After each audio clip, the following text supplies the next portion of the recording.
So our next topic is the user-centered design in government services, which is encompasses yung ating UI at saka yung UX, or the user experience and user interface. Our presenter today, she has been practicing user experience, or the UX, for the past 10 years as a principal user experience analyst for a large enterprise resource planning company with over 90,000 customers. She has handled various industries like healthcare, finance, retail, and public sector, including the U.S. federal government. She is a certified usability analyst from Human Factors International and a core member of User Experience Philippines. So, please welcome Miss Joyce Paulo. Let's give her a big hand, please. Thank you, Jason. Okay, user-centered design in government services. Any idea or may na-meet na ba kayong UX person or a UX analyst? Wala pa. Some people think that UX is all about just UI. Most people think that we just create pretty pictures.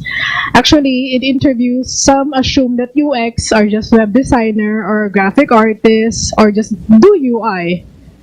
But UX is all about actually solving a problem, identifying the problem, working collaboratively to come up with an effective solution. Bless you.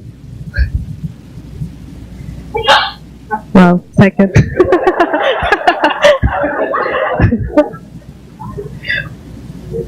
Okay. So actually, UX, this is what we want to be seen. We do user research, field research, heuristic reviews, prototyping to test with the user, with the usability test. But unfortunately, most people think that UX is just about user interface and visual design. So let's look at this example. UI is the outermost layer of the product, but it's not the total experience. When you use, this is where you touch, feel, see, hear the product or the website you're using. Feeling is where actually we use the term MOS, moment of satisfaction. For example, when you use your app and you forget how hard it works and dali-daling mag-book ng, I don't know, Lazada or online booking. That's how you feel, so that's satisfaction. Usability is when you were able to get to your achieved goals. As a user, ano ba yung goals nyo when you use this application? Let's say if you're going to book a hotel or a plane ticket, ano yung na-expect mo? If you were able to book it as you expected, that's how usability works. But what is user experience? Actually, the person who coined user experience, Don Norman, because he is actually considered one of the founding fathers of UX. Because usability is a bit constraining because it's only work for what's your product and what's the goal. But user experience is the holistic term that encompasses all of this. Actually, user experience spans from different disciplines. I don't know if you can see this, it's too small maybe. But user experience is in architecture. When you go into the store, were you able to find for breakfast, how is it organized? Malaki ba yung space when you go in? You don't know that it's UX, but it is UX. Every day, you experience it, but you don't know the term. In human factors in ergonomics, why is it some chairs is masakit sa likod and why is other chairs move from the curvature of your spine? Because there is some thinking going on when they design the chair. It's not only for sitting, but only, of course, they determine yung human factors of the person using the chair. Others also information architecture, computer science, communication design. Uh, so this is where we are focusing in the user interface or interaction design of the website. So before we move forward for an overview on UX or usability, I want to give you a brief history, the absence of usability, what will it look like if you don't have a study on it, and the importance of usability. Okay, some of you might have heard usability just now, or maybe 2 years ago. So is this a new word? Is this just a buzzword that is invented by a younger generation? Actually, hindi. It started during World War II. This is where usability research emerges. Because in World War II, Alphonse Chapanis, an American lieutenant, have shown that pilot error can be greatly reduced if they have improved the cockpit of the plane. So because of the statistics shown in the government, they have made it clear that people die not because of their enemies, but because of actual human error or pilot error. Because there is not enough studies in conducting or designing the dashboard cockpit of the airplane. So with that, this started the emergence of research on how people use the product or, for example, the services. So what will it look like if you don't have any usability? Actually, you might have heard it in the news, but in my example here, during the 1990s, Jeep Cherokee transmission have a surge in accident, in unintended acceleration. But if you ask, bakit kaya? Why? Why did it happen? Why did people become more inclined to parang nagkaroon sila ng maraming accident?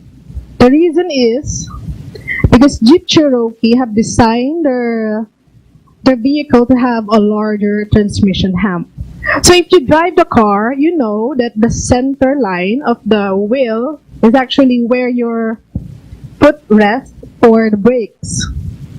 In blue, this is the normal convention for the car. That's a forward horse forward. But because Jeep Cherokee have redesigned their vehicle and have larger transmission hump, it forces the brake to move more to the left, and the distance of the brakes is bigger. See the difference? It's inches away, but yung difference in the driving experience of the user is very difficult because your foot is resting now. You need to make effort to switch your foot. So with that, so the error here is they did not follow the convention and the human factors in designing their vehicle. So of course they redesigned this again. Another example. Are you familiar with this? Okay. Yes, this is an election in the US. So this is what they call the ballot vote, the butterfly ballot. This is medyo controversial because there are a lot of problems with this design, but most specifically is the alignment. Where do you think, if you want to vote for Al Gore, where do you think you punch hole? Because actually people punch hole. So if immediately you think this is the correct answer, you are wrong. Because the correct answer, if you want to vote for Al Gore, this is it. But most people think that this is the second hole. So with that, there's an improbable surge in votes for Pat Buchanan. So medyo, this is a controversial. So the person who designed this has been called Miss Butterfly because of this voting design. So what if we have changed this design? Alignment. We just change the alignment onto how people perceive it. We test it with the user and see how do they use these ballot boxes. So here we have avoided a scandal or an incorrect voting system, especially if you're working in a government in a large-scale event. This is a very scandalous thing to do. One more example is for the developers is here. Do you see any errors on this form? What do you think is wrong with this form?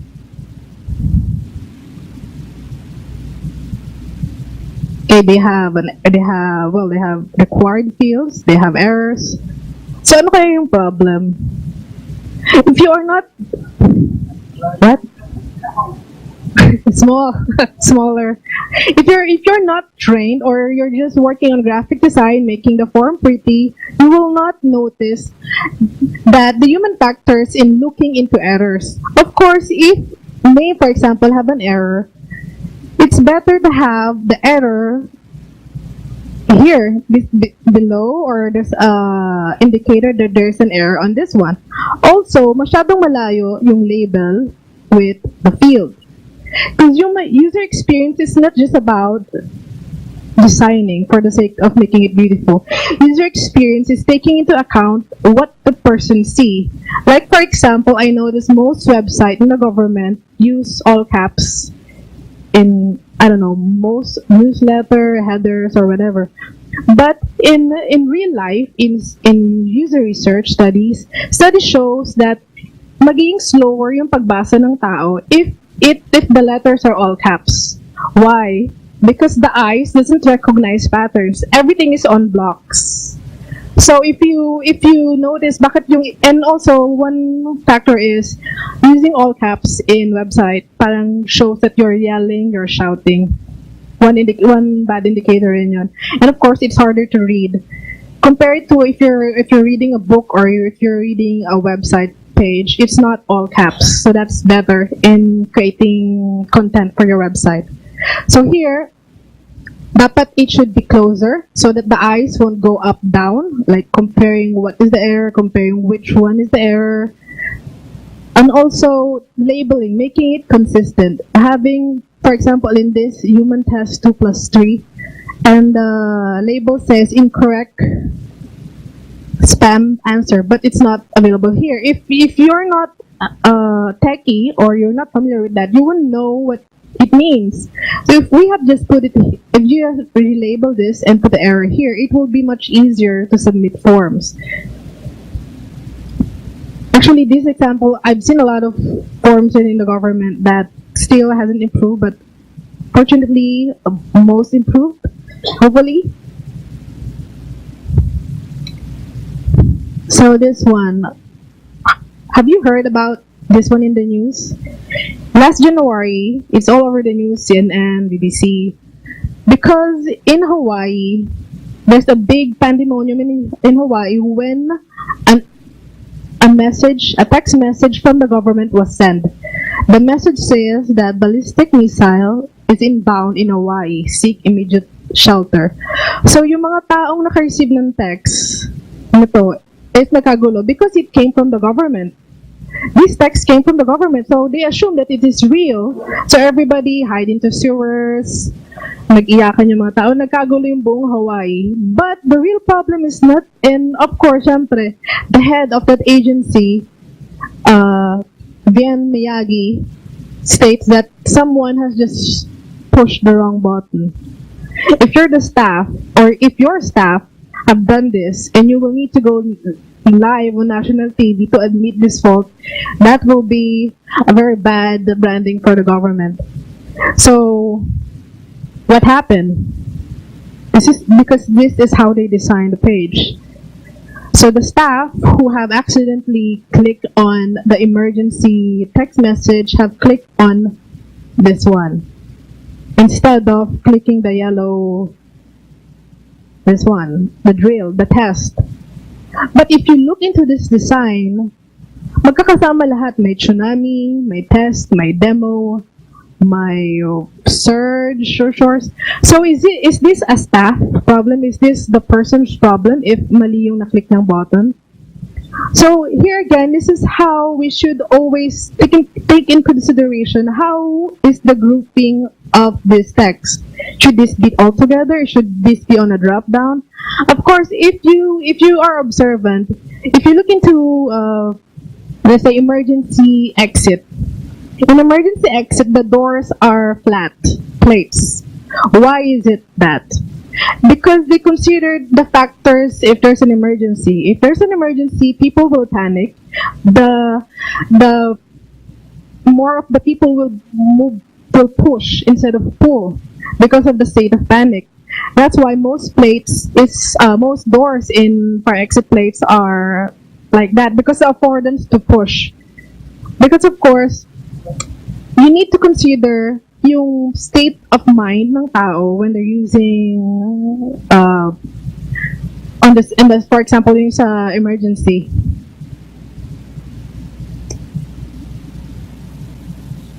Okay, I'll show another example, but this is more for in the Philippine context. Okay. So this is an example because this is my most recent experience with IPO. So someone in IPO messaged me, emailed me. We were chatting because they told me that I need to submit something on the trade. But so when the staff in IPO called me, I asked her, "Ma'am, ano yung next step?" So she told me to file online. But on the other line, inask ko siya ulit, paano po mag-file online? Because I was in front of the website. The staff on the phone did not even know how to file online. Naririnig ko sila on the other line na tinatanong niya yung other staff, paano ba mag-file online? So parang with that experience alone, yung staff mismo have been maybe working a long time with the office, doesn't even know how to use our own website. So I can overhear. So paano po? So naririnig ko yung ibang tao na sinasabi. So chime in lang yung sinabi ng another person. Then sabi niya, I should go down to services, then click on e-services, then click on e-doc file. So for me, I was surprised because it's hidden in menus, in large menus. I'm not familiar where it is. I don't even know what e-doc file means. So medyo it's kind of shocking to me to know na nandyan pala siya, and the person on the line doesn't even know that it's there. But when I recheck the website, actually the button is just in front of me, e-filing. But the affordance is not clear. Because some website, on the side of their panel, it's not clickable. Some are clickable, some are not clickable. So how would you know the difference? This is what I mentioned a while ago about affordance. Like plate, if it's a plate, you pushed it. If it's a knob, you turn it. If it's like the regular door, you pull it. So here, what's the affordance for this one? It doesn't look like a button to me. Because when I hover, nothing changes. Normally, when we expect a button, it should have at least a feedback. If you hover, there's a change on it. But here, wala. And also, if you expect it, the tiles can be different. So for example, FAQ style. The actual button here is the combination of orange and white. So actually, that's the button here. Ayan. So this is not a unique case, because most websites, well, in a government is like this. And also, one more thing with the government website is they make use of a lot of acronyms. Unfamiliar acronyms that I don't know. I'm a regular user, what does it mean? If I ask the staff, will they know what it means? Because I asked some government employee about some certain acronyms and they're not even familiar with it. So for example, what does inventory file, EUM file, what does it mean? If you spell it out, it's Invention Electronic Filing System. Utility Model, Electric Filing System. Industrial Design. This one for trademark. This for trademark documents online. The problem is, we assume that people doesn't use the website because they don't want to use the website. But the truth of the matter is, they don't use the website because they don't know how to look for the information they need. That's why they end up always using Google to find those information.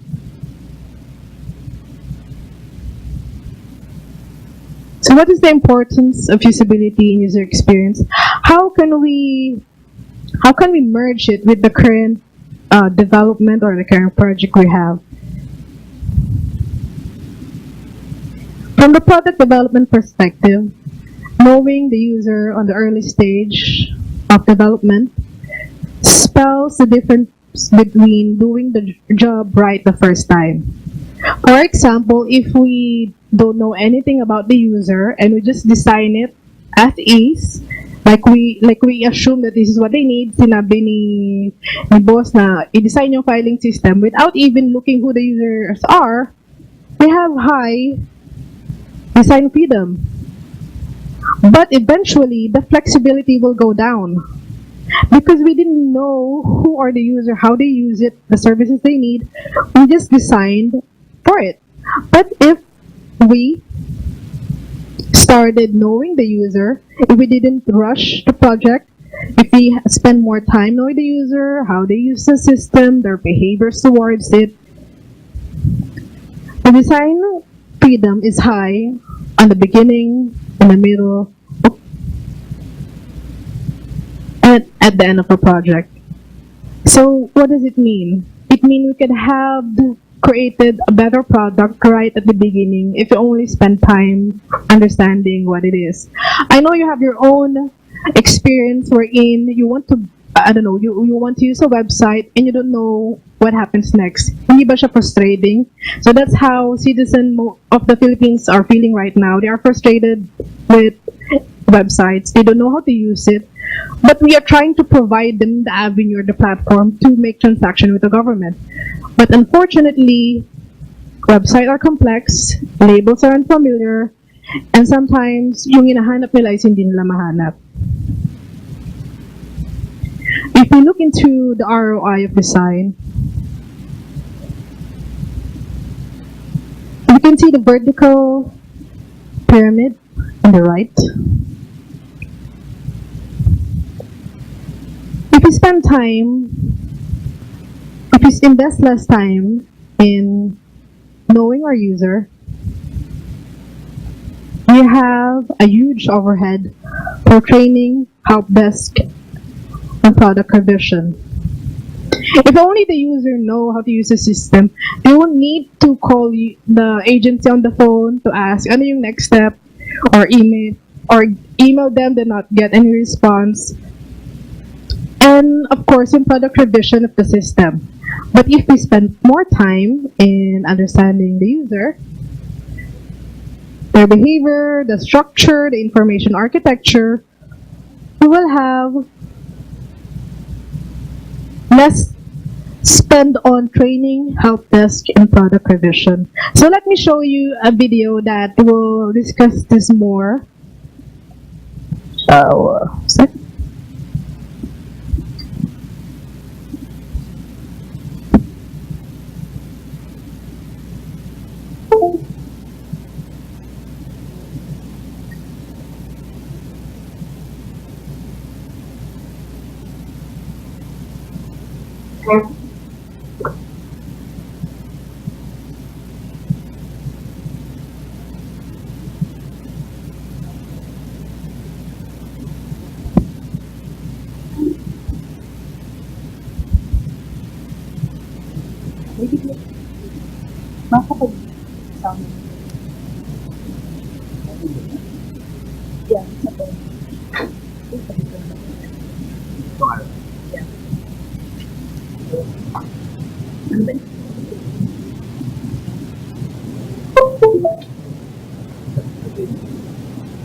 User experience is the science and art of designing a product like a website or software application so that it's easy to use, so that it fits the expectation that the user has for it, and so that it meets business goals. There's a whole methodology around designing a user experience, and sometimes people ask me, is it worth it to do all that work to design a user experience? So let's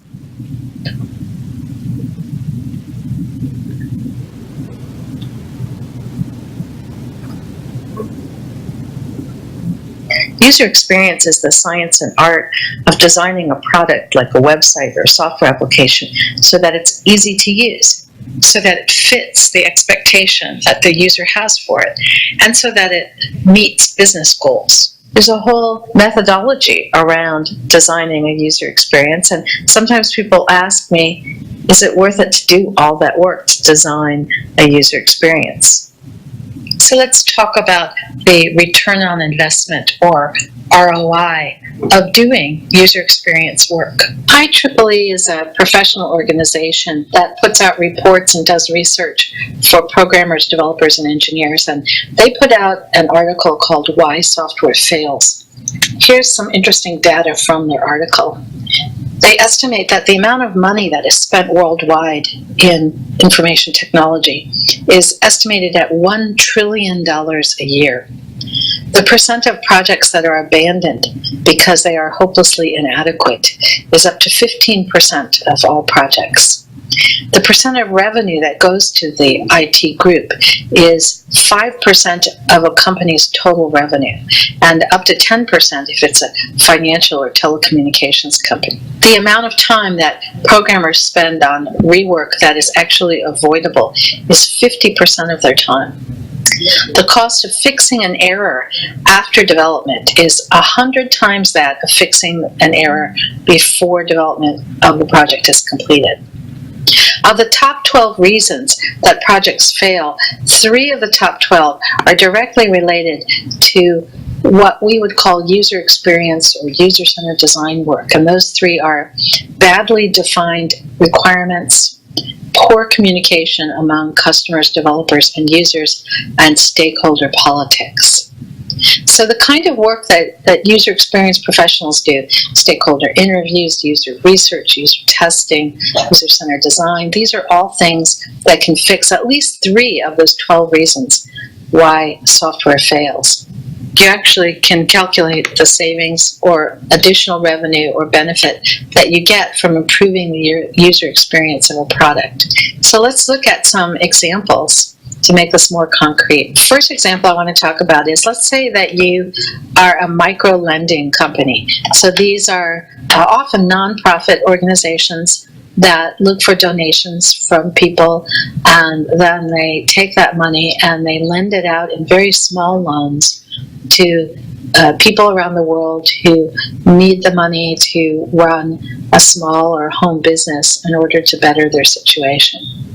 So you have a website and people donate money at your website, but the searching and donating part of the interface at the website is confusing and hard to use. And you have estimated that 50 customers a day are actually abandoning before donating because of the poor user experience. So let's do some calculations. Each customer, let's say, donates an average of $50 over the course of a year. So you are losing $2,500 a day, or $912,500 a year. If you spend $50,000 to fix the user experience issues, and another $50,000, let's say, to rewrite the code based on those user experience improvements, we can estimate you're going to spend $100,000 improving the user experience. It will take you 40 days or a little over a month then to realize the investment, because you've got $912,500 a year that you could improve. So in a little over a month, you've recouped your investment.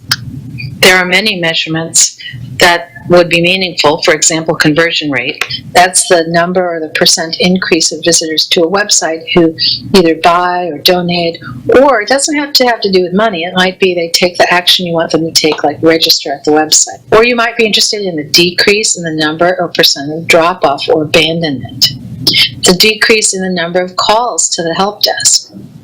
Or maybe by making a user experience improvement, you can reduce the amount of training that's required. For instance, if it's an internal software application. Maybe you want to increase the usage of a software application. Maybe you're looking to save user time. Or maybe you want to save development time. Perhaps errors are what you are trying to reduce. Whatever measure you choose, calculating the return on investment is a way to show the value of doing user experience work. Here's one of my favorite quotes from Albert Einstein. I think he said it best. any intelligent fool can make things bigger and more complex. It takes a touch of genius and a lot of courage to move in the opposite direction. If you'd like your own copy of this drawing to download and print, go to humanfactors.com/ROIposter.asp.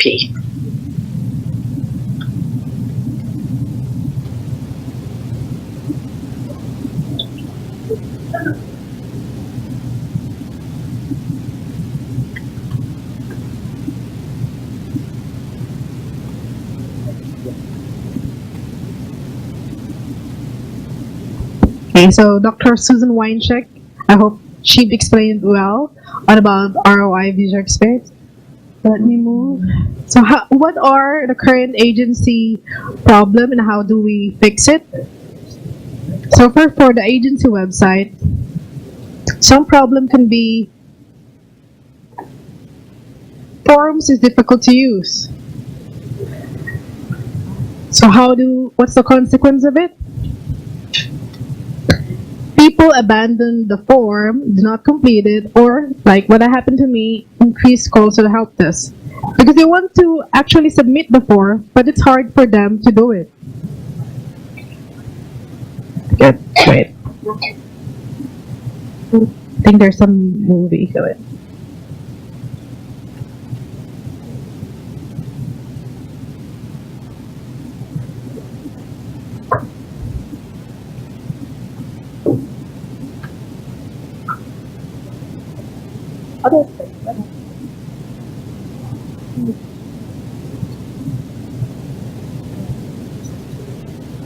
So in this example, because the form was hard to use, people call to the help desk or go to the agency itself. That's why mas maraming tao on the agency instead of just leveraging on their digital product or their digital service.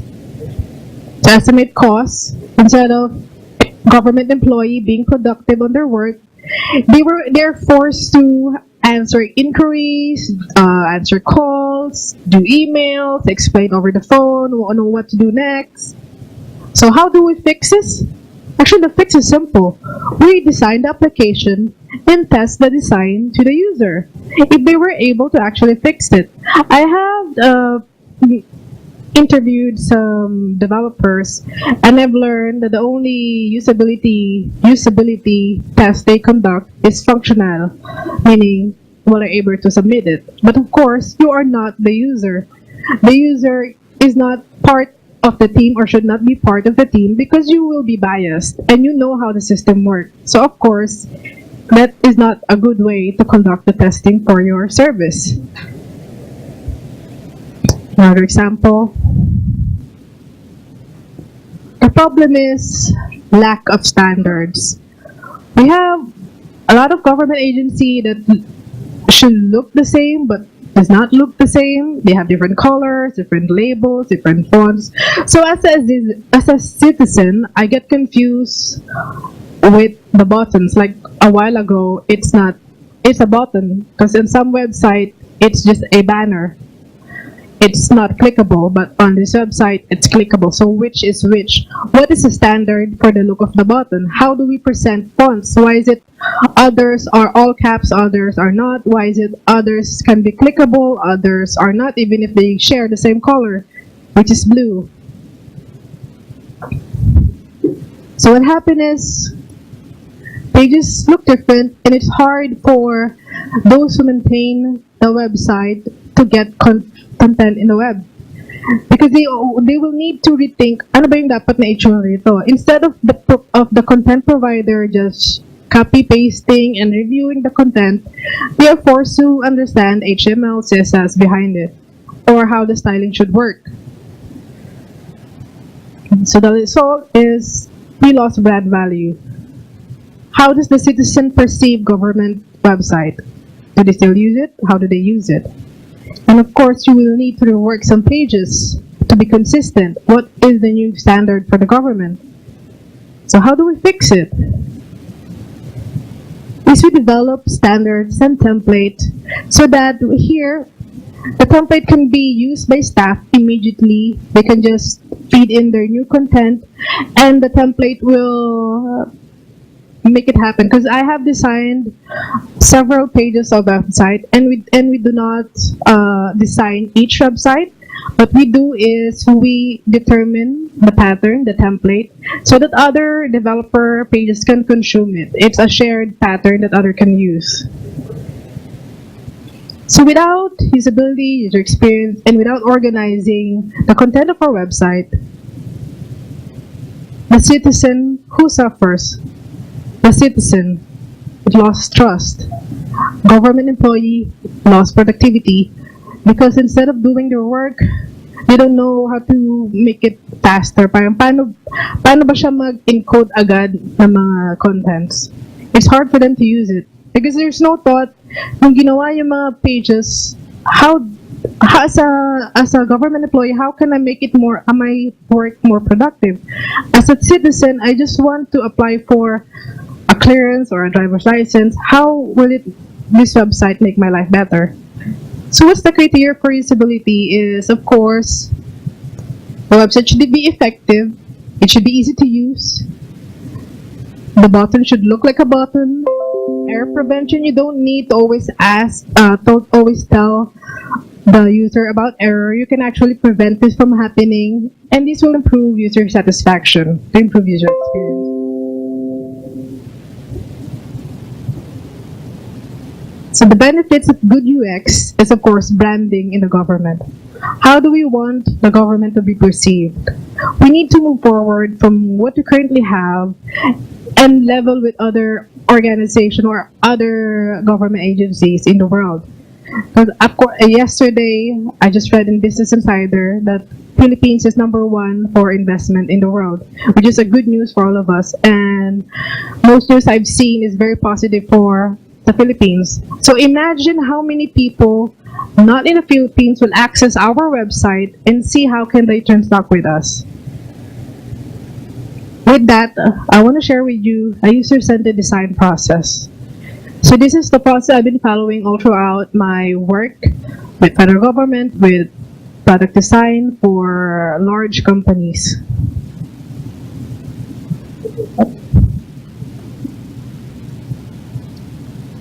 User-centered design means understanding what your user needs, how they think, how they behave, and incorporating that understanding in every aspect of your design process. I know you have heard of gov.uk. Gov.uk, they have created 18 criteria in creating government services.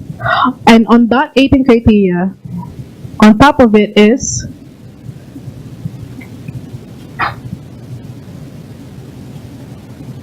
the service good enough for the people? Number 1 of that criteria is understand user needs. Research to develop a deep knowledge who the service user are and what they mean for the design of the service. Number 2 is put a plan in place for ongoing user research and usability testing to continuously seek feedback from user to improve the service. So with this, I have a call before with UK Gov, and I want to understand how they do it in the UK. What make their website great and top-notch? Actually, they mentioned to me that in gov.uk, they have a small team of UX designers, so a small team of people who will do the user research, understand the user, and also because whenever they in the government in UK, the service is uploaded online, it should always go towards the gov.uk website, or else it will not be uploaded. So they are the gatekeeper of all services, and with that, they have the power to make all websites across the board usable for the people.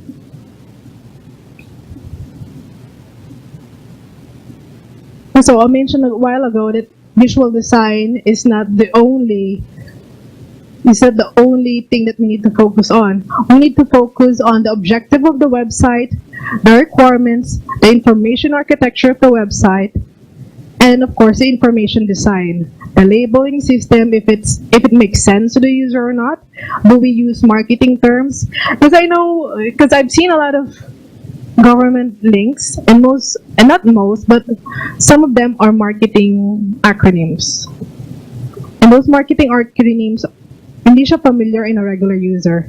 So, you cannot carry it over to the next year maybe, especially if wala nang marketing ng agency na to.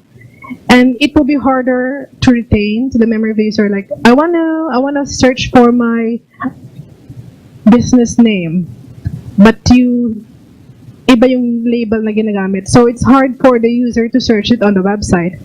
So let me share to you the 4-step process in user-centered design.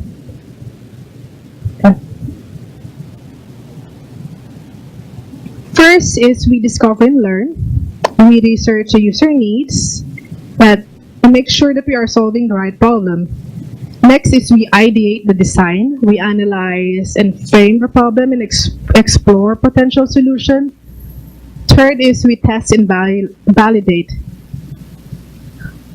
And fourth is we implement. This is where the development team comes in with the user experience so that we can evaluate its real-world effectiveness. So this is in discover and learn.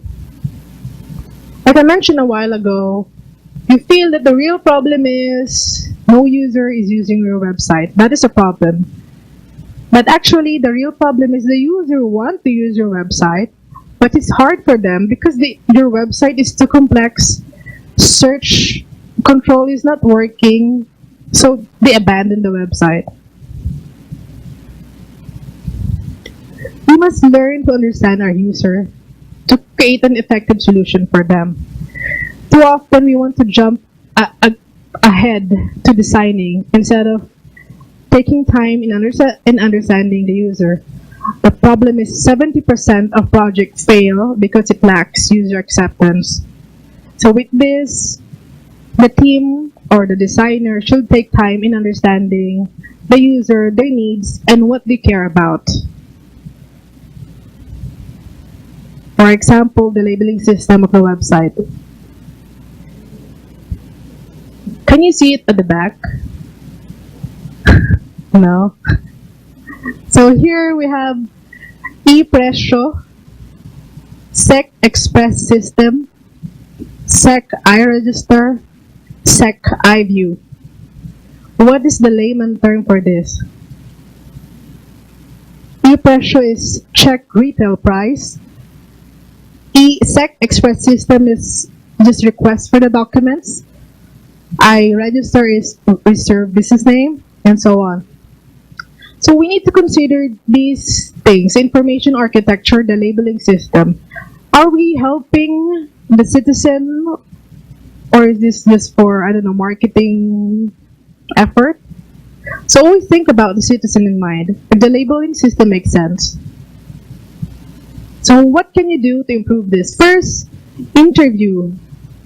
Stakeholder interview. What do we need to do? Conduct a focus group with the team. If you're short in time and in cash, you can conduct this one. But the problem with focus group is some people can dominate the conversation. Another is observation. Let them test what you have and see how they use the system. Get feedback from help desk or customer service. Or incident report. I know you get this. So, yung iba sasabi nila pag may narinig daw na problem, lumalabas na sa kabilang tenga. So what I want you to do is to collect this incident and focus on this to try how do we resolve this incident.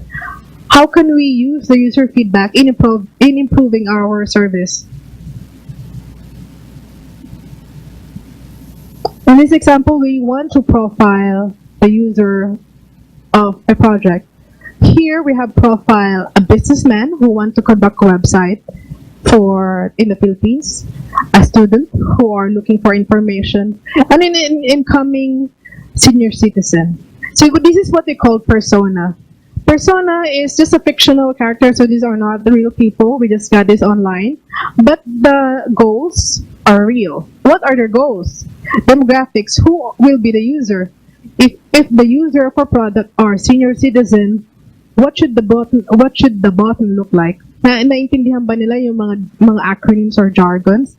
If it's a businessman, what's the task that he needs to do in order to get the information he needs? So this persona help us frame who the user are, or at least we have a target when we are developing the system. Like for example, in my experience, before it's hard to communicate with the developer because they talk about functions. But if you have persona, you will talk about the person who will be using the system. So instead of just mentioning about a function, tell a story like how will Ezra Cassell register the business name, or how will he file for tax. That conversation helped the development stay focused on not on the feature but on the user. So ideate and design. Well, this is the most important two important thing you need to remember is it's collaborative and it's iterative. We, for example, the product or the service you have will need to have some information in the marketing, in the tech, or the design team. So these team needs to talk. So we can create a design that has been collaboratively parang get input from each and every components.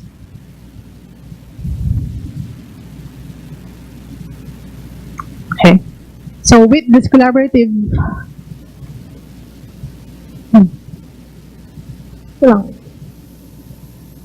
So with this collaborative effort, we were able to get diverse participants in different areas and pictures. So in iteration, you don't have to pursue the first design idea. You need to talk about it and iterate from the design. And of course, what can you do to do that? First, you can do it in low fidelity. That's paper prototyping. If you don't have any designers, you can just create an image so you can have a structure on what the site should look like, or mid fidelity. But currently, right now, we're doing high fidelity because we want to test if what the user feel on the look, how do they perceive it. So we do high fidelity prototype. Okay, so we test and validate. The worst thing you can do is to build a product but do not hit the target audience. As you can imagine, for every $1 you spend in identifying design on paper, that is $5 if you fix the problem during development process. And that will be $30 if you fix it after release. So that's why we conduct usability testing. Usability testing is not just about QA, but actually asking people how they will react when they use your website. You will be surprised actually. Your assumption will be wrong and you will get a lot of feedback on how to do it better. The number of participants I suggest is 5 participants for one segment. And from that, you can iterate because we do tabulation in usability testing. So in addition to identifying problems, we also provide hard evidence, hard data on how to use the product or what part of the system they fail or they succeed. So of course here we need to identify how long does it take for them to complete the task. Is it easy for them or is it hard for them? How does the website feel like or look like?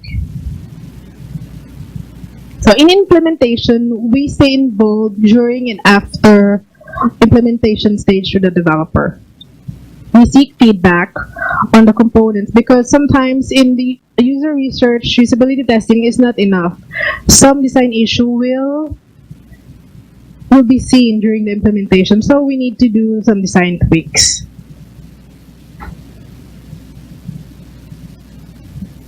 Okay. So this is the 4-step process: ideate and design. First, you discover and learn. You ideate and design. You test and validate, and you implement. This is just an overview of user-centered design, but if you want to know more about it, it actually involves information architecture, accessibility, like how the differently abled or the disabled access the website. Because in the US, they have a 508 That's a Section 508 policy wherein you cannot sell a product to the government if it did not pass the accessibility or the Section 508 checklist. So if we do the human-centered design, we will have a citizen-centric experience in doing or in our e-services for the people. Regardless of industry, expectation is the same. If we are able to improve the digital services, we expect it to improve also in other part of it, in conducting events, in branding, in marketing. A friend of mine in gov.uk, who have stayed there for 5 years, told me that in gov.uk, the branding of the government is that they always give top-notch service. So that is what we want to do. Remember I told you that on gov.uk's criteria, knowing about the user is the top or is a top 2 criteria in providing service. So that yun yung gusto nating magawa dito sa DICT is we want to create a similar experience. Na if it's created by the government, it's top notch. It's the best because we understand how the user work, what are the services they need, like how the government UK have done it.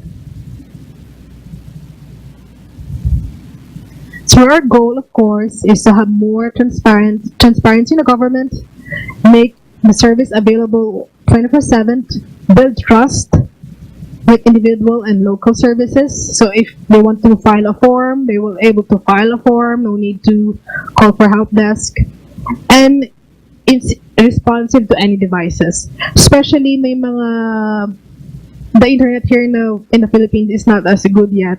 So I do not recommend having so many images that will affect the experience of the user. So when is the best time to do it? If you have a product, if you can include it in your project plan, I suggest you should. Of course, this will save you a lot of money for your budget and will help improve the services to the citizen. So I will have a deep dive session. I don't know yet kung ano yung mga staff who can attend, but the target audience for this is those who wants to know more on UX, the designers or the developers of the product, and those people who want to know on how they can put user experience or the process in their product development cycles. So for beginner review, I recommend these 3 books. You can look up to it. So if you have any questions, I think people need to have some coffee break. It's afternoon. Okay, sir, at the back.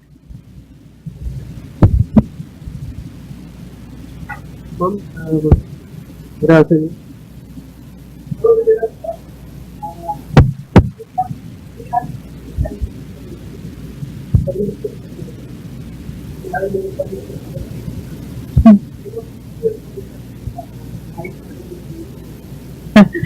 Yep, currently po it's still in the works. We are doing controls na maging open source that people can consume immediately. So we are still working on it for the different templates. So it's in the works right now. Yes, ma'am. Ma'am, so you're saying that it's still on the works. So you belong to DICT din ba? Yes. Okay, so the Commission on Higher Education has a new portal. So we use the old template, and now I'm hearing that still in the works. So ilo-launch pa lang namin, so it's still in the works. Na-launch na. Opo pala, na-launch na pala. So we are actually expanding it to the regional offices. Well, that is good news. Kasi nga, my reaction kanina, okay, I'm talking with my colleague. She's the information officer for CHED, Miss Sol. So, siya yung nagko-QA, yung grupo niya nagko-QA ng ilalaman sa portal. Sabi ko, ang ganda ng lecture. And we can learn, something from this. Kaya lang, unfortunately, nagawa na namin yung portal namin. Should I say unfortunately? Fortunately, nagawa na namin. Okay, kaya lang, sana no, wish ko na lang, kasi nagamit na namin yung old template nyo eh. I really hope na yung gagamitin yung template, everybody or all the government agency will follow. Okay, kasi ang reaction ko, yung old na ginamit namin, mukhang hindi swak doon sa sinasabing UX, which is very nice, no? Sayang. Yeah, I understand. Actually, that's part of the conversation I have with the management with the ACT, because the current implementation of the website or the layout is really flawed. Like, the columns are there, even if maglipat-lipat ka ng page, it's not contextual. So that is what we want to address right now. So we are conducting improvements on how to do that, to make the website contextual instead of just following a strict patterns for it that doesn't make sense to the website. Yeah. Addition. We have this live ray. Yun po yung gagamitin natin for the content management. So the Drupal, the Joomla, and WordPress, narinig nyo naman po si Miss Tony kahapon. Now, we're going to decommission the web hosting, di ba po? Later. So, we will be migrating into another template, which is naka-pattern na kay LiveRay po. Na yun po yung inaayos ng team nila to build the usability and UI design ng natin, yung magiging pattern for the national government portal. Yun po. I know, medyo yan, no? Kasi nag-launch sila. Nag-launch sila. Okay nga po. Pero, yun nga po, but we are yung path natin is going to be isang portal na lang po dapat, si National Government Portal. Oo, kasi ganito, no, let's face it, lahat naman ng government agency will support the DICT. And in fact, we're very hopeful with the formation of the DICT. Ang ko lang, wish ko lang sana, lahat kami nag-move na eh. An announcement from DICT that these are happening. There's the PGIF, there's the very beautiful UX for the National Government Portal. Siguro yun lang, yung dissemination so that, and guidance as well. Kasi, please take note, may MIT-HE tapos naging ISSP na, naging silent na yung MIT-HE, but we're still using the budget of the MIT. We support yung harmonized initiative ng government agency. So, please, release lang kayo ng information na that will guide us on what to do. And here we are. We are proposing another budget proposal for 2019, di ba? So, kailangan po, align din yung action. Kasi sayang yung initiative, sayang yung effort. Miss Tony, paging? Andito po ba si Miss Tony? Oo. Yeah, considering na yung mga timeline, kanina ko pa hinahanap eh. Asan yung timeline ng NGP, yung timeline ng PGIF? Kasi nga, nagde-develop din po kami ng system ngayon. Okay, and please take note, the Commission on Higher Education is not only developing for CHED, it's also including the higher education institution. So, very critical po, no? So, hopeful kami sa DICT. Thank you. Miss Tony, any word?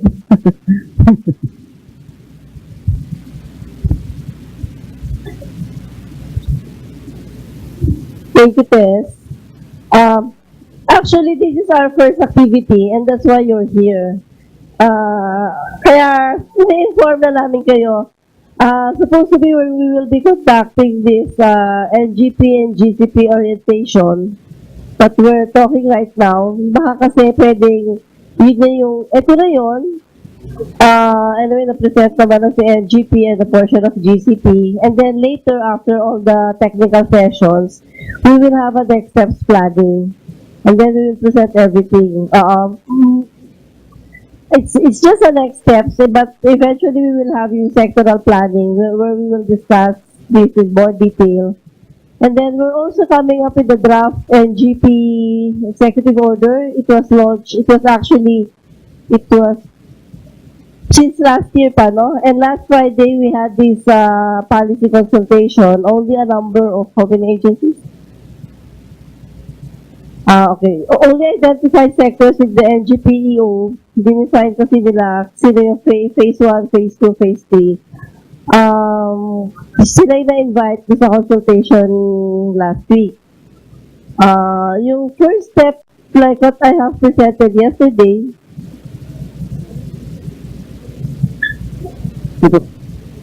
hindi pa sila ready.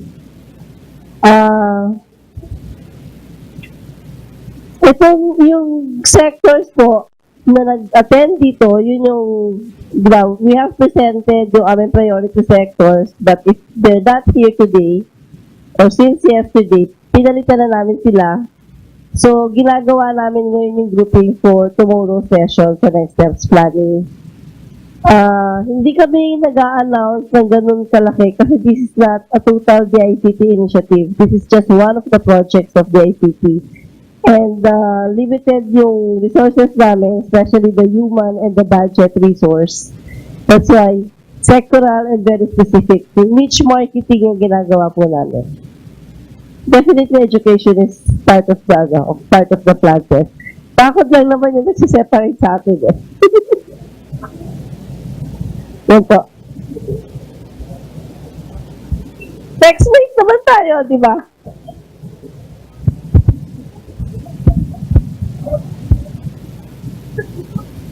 Curious lang ako, Ms. Tony, pag nagbago kayo ng design ng template ng website, will that be for the NGP now, or will you still be recommending that the different agencies follow the new template before eventually going to the NGP?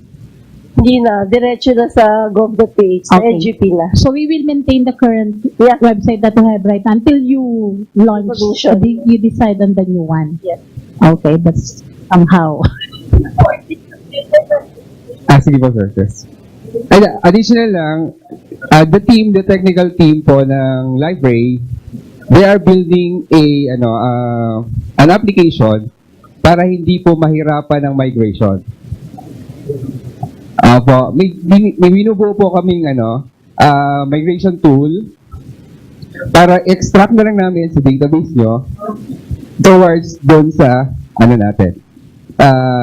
database ng ating national government portal. And the design, doon na lang tayo siguro magkakaroon ng discussion. Yun pa. Nananawagan po ako ng helpline. Mukhang gusto ko na atake yan sa dami ng gagawin, no? Okay, so ganito po mga kaibigan. Napakaganda rin ng lecture ni Sir kanina, no? Particularly dun sa data management. And I would like to inform the body that the group that I'm holding is the Knowledge Management Division, particularly under the Office of Planning, Research, and Knowledge Management. With KMD, ang hawak po namin ay data and statistics, not only of CHED, but the 2,388 higher education institutions sa buong Pilipinas, no? So enrollment, graduates, and everything about higher education. And then, kasama po yung system and network, at kasama na rin po yung communication, yung media, yung FOI, and dissemination. So, handle din po namin yung portal, no? So, particularly, we're very hopeful with this initiative kasi with data management, yung kanina, I would like to inform everybody kasi yung PSA po, may tinatawag siyang interagency committee. And sa CHED po, 3 yung ina-attenan namin. Yung Interagency on Education Statistics, Interagency Committee on Innovation and Science, and yung classification. So yung sinasabi kanina ni Sir, kailangan po talaga ng standard eh. And I hope, ang wish ko lang din po sa DICT, although nabanggit naman ni Sir kanina na nakikipag-usap kayo sa PSA, and yung mga codings po, classification ng data, very important po yung sa atin. Kasi kahit po gawa tayo ng gawa, and at the end of the day, merong maglalabas ng standard, natapos na tayo, sayang po yung efforts. Kaya sana po, may gabay po tayo. kung ano po yung tatahakin natin para kung sakasakali man, baka kailangan mag-wait muna tayo bago mag-move talaga. Kasi kung may ilalabas sa standard, by the way, habang nagdi-discuss po, naka-online ako, tinitingnan ko rin yung PGIF. Miss Tony, yung PGIF natin, wala pang laman, it's only an introduction. May policy na. Pero clickable. Oo.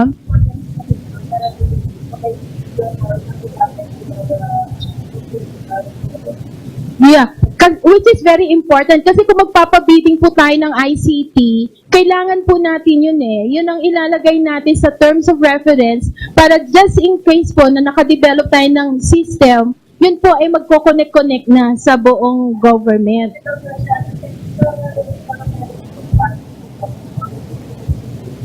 Yeah, kaya lang Miss Tony, looking at the portal sometimes yun nga siguro hindi pa UX, no? Kasi hindi ko rin siya mahanap kung nasaan siya particularly. Ngayon nga lang hindi ko makita eh. So hanapin ko pa siya.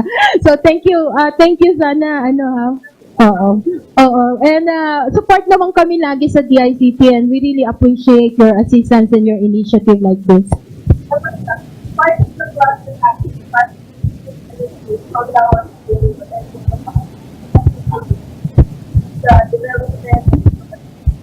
Sectoral information interoperability. So, tutulungan namin kayo doon. Alam ko kayo meron na kayo dito dictionary eh. So, it's just a matter of just betting in. Si health, alam ko, meron na rin. So, yung other sectors, yun yung i-assist din. Thanks. Input lang din po, reaction lang actually dun sa nabanggit kanina of how important the codes are for government. Let me relate yung discussion kanina on data management and UX, okay? User experience.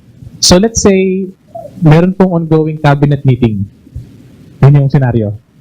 So let's say na someone asks for data for a certain region, okay? So regardless of sector, education, health, whatever, if someone clicks on, let's say, the regional code of ARMM, let's say the president clicks on it, all information that uses that code will be displayed on the dashboard. Yun po yung culmination of the efforts that we are doing back-end. So lahat po ng information that use the standards can reuse the codes, and dahil nare-reuse yung codes, kaya nating pagtagpi-tagpiin ang data ng government. So that's how important the standards are. However, meron pong internal concerns pa din on the use of codes. Even the code administrators will need to be capacitated well. Case in point, nung nasa DSWD po ako, we use the Philippine Standard Geographic Codes. However, the Standard Geographic Codes are done on a per snapshot basis. Meaning, nag-a-update sila. The problem there is, hindi nakukuha yung lineage. Meaning, saan nang galing yung dalawang barangays na merged barangays before. Hindi namin matrace saan nang galing yung barangay. Hindi namin matrace anong barangay yung nag-merge into one. Nakita lang namin may codes. Pero kapag gumawa na kami ng panel data, over the years, gumagalaw yung codes, hindi namin ma-attribute well. So yung ganong klaseng issue, I think some of you, I'm seeing nodding heads. Parang ganon din po yung kailangan natin i-establish. One is the adoption. Another one is how do we manage yung standards. So, i-relate ko doon sa UX, pag clinic yung code na yon, lalabas yung data. That's the expectation from us. Marami po tayong pagdadaanan. No? So, doon po nagko-culminate yung data discovery and analysis. Yes, sir. Question pa. Sige. Hi, good afternoon po. Mark po from DFA. Since yung ginagamit namin at CMS is Joomla and we have our .gov.ph na website, meron din po kami mga websites sa mga foreign service posts. Like Brunei PE, PCG, Hong Kong PCG, marami po yun. Kapag nag-migrate po ba tayo, paano po yung transition nun? Tapos each our embassies and consulates, lalo na sa mga visa section, iba-iba rin yung agreement per countries and requirements. So, magkakaroon po tayo ng downtime yan, and how will be the dissemination information of our OFWs especially na doon din nag-depend sa mga websites namin.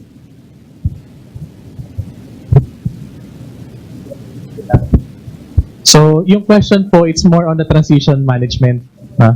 So, if I am going to look at it from the data perspective, nangyari po kasi kalat-kalat yung information systems natin kasi kanya-kanya yung mandate ng government agencies, right?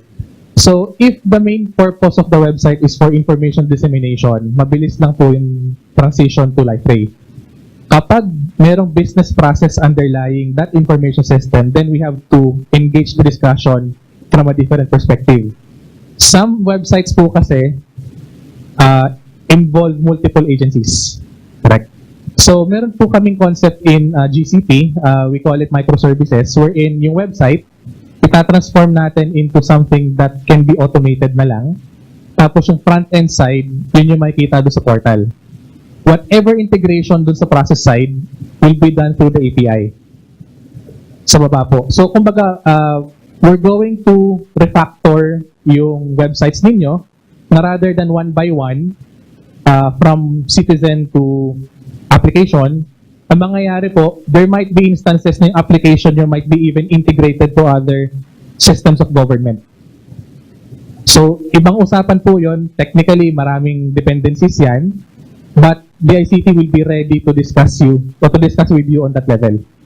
We have the technology, we just don't know exactly how to move forward with it. So, yun po yung challenge. Kunwari po, sa Europe ako, and I'm OFW. So before, meron doon na website ng, let's say, France PE. May sarili siya. Sa portal po ba, kapag nag-login or tinype niya yung Philippine Embassy in France, ano po yung lalabas doon? Paano po yung magiging? DFA po ba muna or meron? So, medyo high level of abstraction muna. For now, ang kayang gawin ng NGP, redirect to the actual site. Redirect muna. Pero kapag nagkaroon na po tayo dun sa integration ng processes, the NGP will now be the front-facing application. Tapos whenever that citizen requests for the e-government service, yung underlying integration from different agencies, doon na siya tatawagin. So, sa simula, redirection muna. Until such time na ma-ready natin yung interoperability execution. So, mahabang discussion yan. What's important there is, yung data po across government dapat nag-uusap-usap na.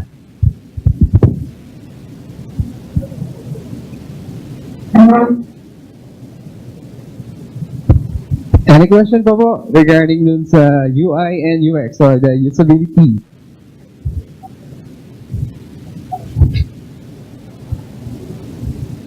Any question pa po? Wala na. Talagang wala na. Wala na. Okay, it's 3 p.m. na po. Sige, sir. May question pa. Good afternoon po.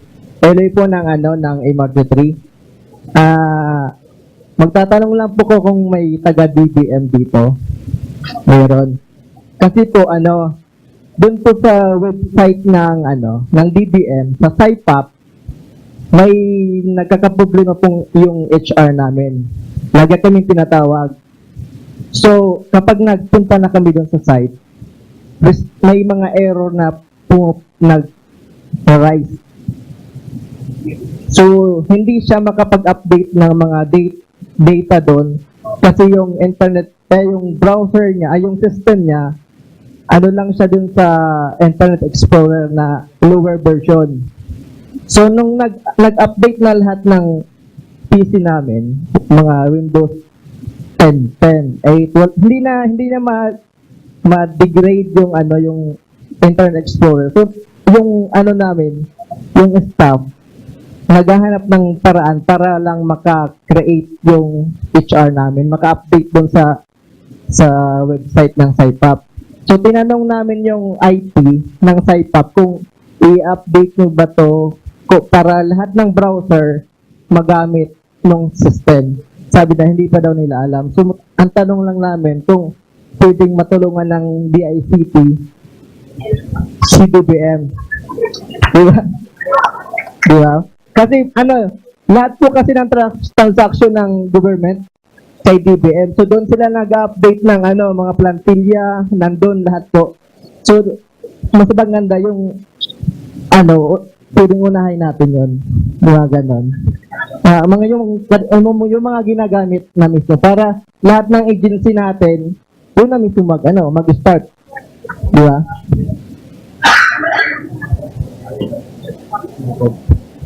So kami po sa MRT po kasi may ginagawa din kaming system. So yung namin, yung profiling ng employee namin ginawa din namin. May system kami na web-based din. So lahat ng employee namin doon na nag-encode. Mag-print sila ng PDS, nandun na. Yung contract namin na bago, na-revise ni CAC, ginawa din namin yon. So, lahat ng transaction namin sa employee matters, pag-print ng PDS, ng contract, tsaka yung leave card, nandun na rin po yon. Kasi mahalaga din po yung yung process na tatanungin mo yung kung sinong gumagamit, tapos i-automate, mas mapapadali sila. So, yung kontrata namin, natuwa si admin. Ako din namin yun, nagawa namin pasta. Hindi nila ginagamit. Nung ginamit nila, ngayong January lang, tuwang-tuwa sila. Kasi napabilis yung pag-create nila ng kontrata. So, isang print lang, nandun na lahat ng details ng empleyado, yung salary nila, nandun rin, naka-word na din yun. So, isang bagsakan lang, magpapapirma na lang sila. So, dapat ganun din yung process natin. So, kapag mayroon ng sistema na si DICT, online na lang tayo ng PDS natin, di ba? So, lahat na nandun. Thank you. Reaction lang din po ulit. Again, going back sa data architecture, di ba po meron tayong authoritative registries on persons? Okay? So, yung context na nabanggit po kanina is on civil servants HR. So, basically, authoritative registry, lahat yon nationwide. Tapos, a subset of it are civil servants. So, we have a context registry for the use of government. So, yes, part po siya ng architecture natin, pero ibang layer po kasi yung application integration. As far as data, available po siya doon sa design. Pero as to timelines, siguro bukas sa session ni Ms. Tony and the team, malalaman nyo kung kailan yung next steps. Sa ngayon po, we are ready to accept yung data side. However, on the application integration, mukhang ibang usapan. Kasi may process re-engineering exercise dun eh. So it's not only the specific agency, it also involves some questions on policy data sharing, data confidentiality, as well as enforcement and monitoring. So hindi lang po siya simpleng ganong discussion. Okay?